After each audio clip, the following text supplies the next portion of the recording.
35 მილიარდია ბიუჯეტი და აი ჯუშენის სინდრომზე იყო საუბარი 35 მილიონი იყო საჭირო და გვეუბნება რომ 35 მილიონი არა აქვთ 35 მილიარდში 100 მილიონი ხარჯება სხვა სუბსიდიებზე აი დაახლოებული ბიზნესმენების. რთველზე რომ მედის საუბარი, რამდენი წელია უკვე, აი ყველა ხვდება თვითონ მეღვინეები, ვისაც კარგ ღვინოს აკეთებს, ისინი ამბობენ რომ გავაფუჭეთ ამით მთელი ინდუსტრია, იმიტომ რომ ცუდი ყურის მოყვანას უწყობთ ხელს. კახეთში ქართული ოცნება რო იგებს არჩევნებს, მაგრამ ერთ-ერთი დამსახურებაა რომ აი ესე ფულს ასხავენ.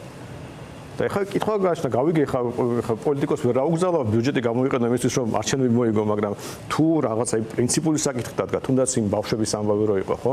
აქ ხო რაღაც, კაი 35 მილიარდი ხო გავს, 35 მილიონი როგორ ვერ იპოვე? შენ თვითონ თქვი რომ ფასები მინდა შევამცირო. შენ თვითონ დაასახელეს და რაღაც ერთ მნიშვნელოვანზე მაინც შეამცირე, ერთ რაღაცა გააკეთე, ხო? 100 მილიონს ამ სუბსიდიებზე ხარჯავ. ბიუროკრატიაზე ხო იხარჯება და იხარჯება და თავდაპირველად სამინისტროს ბიუჯეტი რო იყო, ვითომ ხო მნიშვნელოვანია, ბინების შენებლობაზე მიდის უმეტესწილად. სოციალური ბიუჯეტია. და ის თავდაპირველად სამინისტროს ბიუჯეტი, სოციალური ბიუჯეტი. თავდაპირველად მინისტრი ციხეში, ანუ ყველა ასეთი პროექტები ხო კორუფციული პროექტია.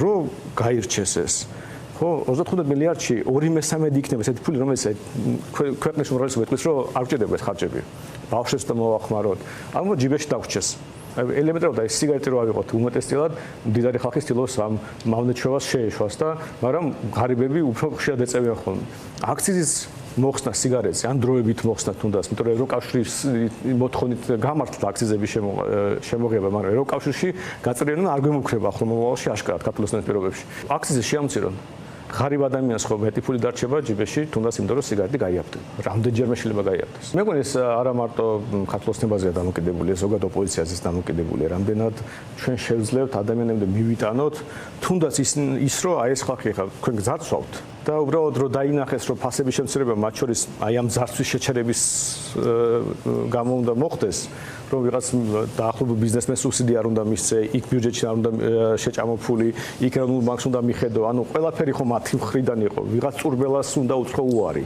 და ვერ უთხრეს. საბოლოო ჯამში ადამიანი უნდა ხედავდეს, რომ როცა ის ირჩევს ქართულ ოცნებას, აი ის რაღაცნაირად ხელს აწევს, რომ მე გაგძარცვავს.